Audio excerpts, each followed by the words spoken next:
TC మహిళలకు మహాలక్ష్మి పథకం ఏదైతే ప్రవేశపెట్టిందో సో ప్రత్యేక బస్సులో వారికి కొంతవరకు మినహాయించుని ఇచ్చింది. ప్రత్యేక బస్సులో కూడా వారికి ఫ్రీ చేస్తున్నటువంటి పరిస్థితి కనిపిస్తుంది. సో దానికి సంబంధించి కూడా డీటెయిల్స్ మనం తెలుసుకుందాం. ప్రధానంగా హైదరాబాద్ అంటేనే అన్ని ప్రాంతాల కలయిక. సో అలాంటి ప్రాంతంలో తెలుగు రాష్ట్రాలు ఎక్కువగా సంక్రాంతి పండుగ చాలా కీలకంగా జరుపుకుంటారు బంధుమిత్రులతో అందరితో. సో ఈ నేపథ్యంలో అక్కడ ప్రత్యేకంగా ఈసారి సొంత ఊళ్ళకి వెళ్ళడానికి, ఎందుకంటే ఇటువైపు సెలవులు రావటం, స్కూల్స్కి కూడా సెలవులు ప్రకటించడంతో ఒక్కసారిగా సొంత ఊళ్ళకి వెళ్ళేందుకు అందరూ ప్రణాళికలు రచించుకున్నారు. సొంత వాహనాల్లో వెళ్ళేవారు కొంతమంది అయితే, ఆర్టీసీ బస్సులను రైల్వే ద్వారా వెళ్ళేవారు చాలామంది ఎక్కువ మంది ఉంటారు. సో వారికి సంబంధించి పూర్తిగా ఇప్పటికే ప్రత్యేక రైళ్లు కూడా నడిపిస్తున్నటువంటి పరిస్థితి కనిపిస్తుంది. సో ఈ నేపథ్యంలో ప్రధానంగా చూసుకుంటే ఎంజీబీఎస్ దగ్గర మాత్రం హడావిడి కనిపిస్తూ ఉంది.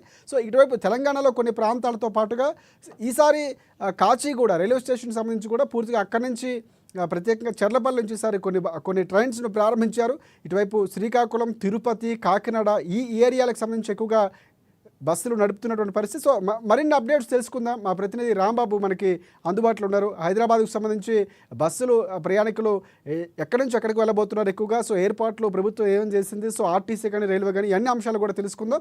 ఎస్ రాంబాబు చెప్పండి, ప్రధానంగా ఈసారి మరింత హడావిడి కనిపిస్తుంది. అంటే ప్రతి ఏడాది కంటే ఏడాది ఎక్కువగా బస్సులు కేటాయించడం, ట్రైన్లు కేటాయించమని రెండు శాఖలు చెప్తున్నాయి. సో మీ దగ్గర ఉన్న పూర్తి అప్డేట్స్ ఏంటి?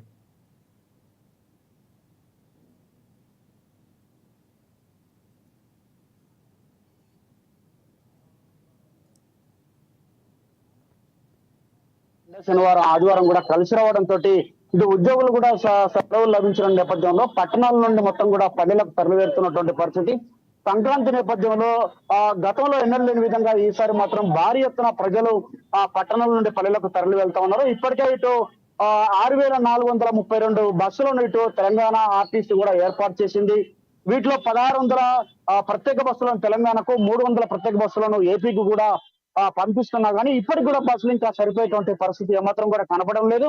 మరొకవైపు ఈ 6432 బస్సులే కాకుండా 366 ప్రత్యేక రైళ్లను నడిపిస్తా ఉన్నాయి. దాంతో పాటుగా ఇటు 59 వరకు కూడా ఇటు చెర్లపల్లి నుండి ప్రత్యేక రైళ్లను కూడా నడుపుతున్నటువంటి పరిస్థితి ఉన్నది. అయినా కానీ ఇక్కడ ఇంకా కూడా రిజర్వేషన్లు కూడా ఇప్పటికే 100% పూర్తయిపోయినటువంటి పరిస్థితి ఉన్నది. కాబట్టి తిరుగు ప్రయాణం తర్వాత కూడా టికెట్లు దొరికేటువంటి పరిస్థితి ఇక్కడ కనపడలేదు. మనం బస్ స్టాండ్ లో ఇక్కడ ఉప్పల్లో ఉన్నాం. ఉప్పల్లో కూడా పరిస్థితిని చూద్దాం. ఇప్పటికే ఇక్కడ టెంట్ వేసి ఇక్కడ ప్రతిదీ కూడా అప్డేట్ చేస్తా ఉన్నారు. ఆర్టీసీకి సంబంధించినటువంటి అధికారులు వివిధ సుదూర ప్రాంతాలకు వెళ్ళేటువంటి ప్రతి ఒక్కరు కూడా దానికి సంబంధించినటువంటి ఎక్కడికి వెళ్తా ఉన్నారు, వాళ్ళకి సంబంధించినటువంటి రిజర్వేషన్లు కానీ లేకపోతే వాళ్ళు సాధారణ జనరల్ టికెట్ మీద వెళ్ళేటువంటి వాళ్ళందరూ కూడా ప్రతిదీ కూడా ఇక్కడ అన్ని ఏర్పాట్లు చేస్తూ అప్డేట్ ఇస్తూ వాళ్ళందరినీ ఇక్కడ సుదూర ప్రాంతాలకు వెళ్ళేటువంటి వాళ్ళకు ట్రాఫిక్ ఇబ్బంది కాకుండా ఇక్కడ ఏసీపీ, సిపి వీళ్ళందరూ కూడా ఇక్కడే ఉండి ఇక్కడ పర్యవేక్షణ చేస్తూ ఈ బస్సులను కూడా ఇక్కడి నుంచి వివిధ ప్రాంతాలకు అయితే తరలిస్తున్నటువంటి పరిస్థితి ఉన్నది. ఇక్కడ ప్రధానంగా ఉదయం నుండి అంటే నిన్నటి నుండే సెలవులు ఈ రోజు నుండి ప్రకటించారు కాబట్టి నిన్నటి నుండే ఇటు పాఠశాల విద్యార్థులు అందరూ కూడా సెలవులు లభించడం నేపథ్యంలో తల్లిదండ్రులందరూ కూడా వాళ్ళందరినీ తీసుకొని వివిధ ప్రాంతాలకు వాళ్ళు గమ్యస్థానాలకు చేరుకున్నటువంటి ప్రయత్నం చేస్తున్నారు.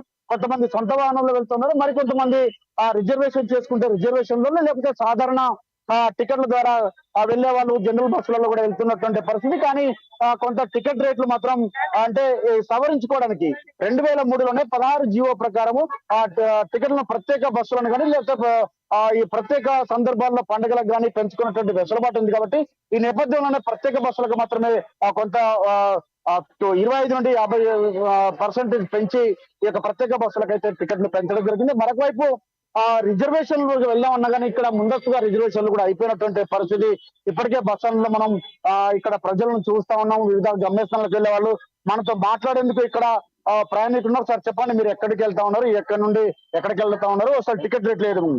వరంగల్ వెళ్దాం అనుకుంటామంటే బస్సులు అయితే రద్దీకి తగ్గట్టు అయితే లేవనే అనిపిస్తుంది, సరిపోతలేవు. ఎందుకంటే వచ్చే బస్సులు కూడా చాలా వెయిటింగ్ ఉంది, ఫుల్ అయ్యే వరకు కూడా తీసుకోలేదు.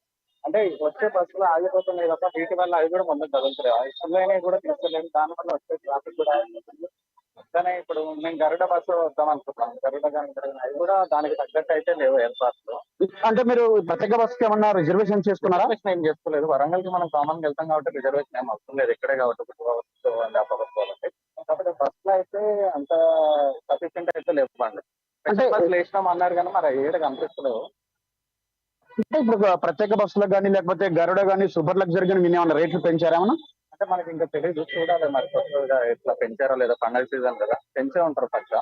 బస్సులు అయితే మరి సఫిషియెంట్ అయితే లేవు, గరుడ ఇందిరా కానీ సూపర్ లగ్జరీ కొంచెం కనిపిస్తున్నాయి అంతే. ఇది పరిస్థితి. ప్రయాణికులు చెప్తా ఉన్నారు సూపర్ లగ్జరీ బస్సులకు కూడా ఇక్కడ సీట్లు దొరికేటువంటి పరిస్థితి లేదు. ముందస్తుగా రిజర్వేషన్లు మొత్తం కూడా అయిపోయినాయి. ఇక్కడ వెళ్ళాలంటే కూడా ఇబ్బందిగా ఉన్నది. ఇన్ని బస్సులు వేసినా కానీ 6,432 బస్సులు వేసినా కానీ బస్సులు ఇక్కడ దరిదాపుల్లో కూడా కనబడడం లేదు. ఇక్కడ ఒక ఉప్పలే కాదు, ఎల్బీ నగర్ కాదు, ఆరంఘాట్ కాదు, రాజేంద్ర నగర్ అయినా కానీ, కుక్కడపల్లి కానీ, ఎంజీబీఎస్ కానీ, జేబీఎస్ కానీ ఎక్కడ చూసినా ఇదే పరిస్థితి ఉంది. కాబట్టి ఇన్ని రోజులు సెలవు రావడంతో ప్రజలందరూ కూడా వివిధ ప్రాంతాలకు అంటే ఇటు ఏపీకి ముఖ్యంగా అయితే రైళ్ల ద్వారా ఏపీకి ఎక్కువ వెళ్తా ఉన్నారు. అదేవిధంగా కుక్కడపల్లి లాంటి ప్రాంతాల నుండి, ఎల్బీ నగర్ లాంటి ప్రాంతాల నుండి ఇటు ఏపీకి వెళ్తున్నారు.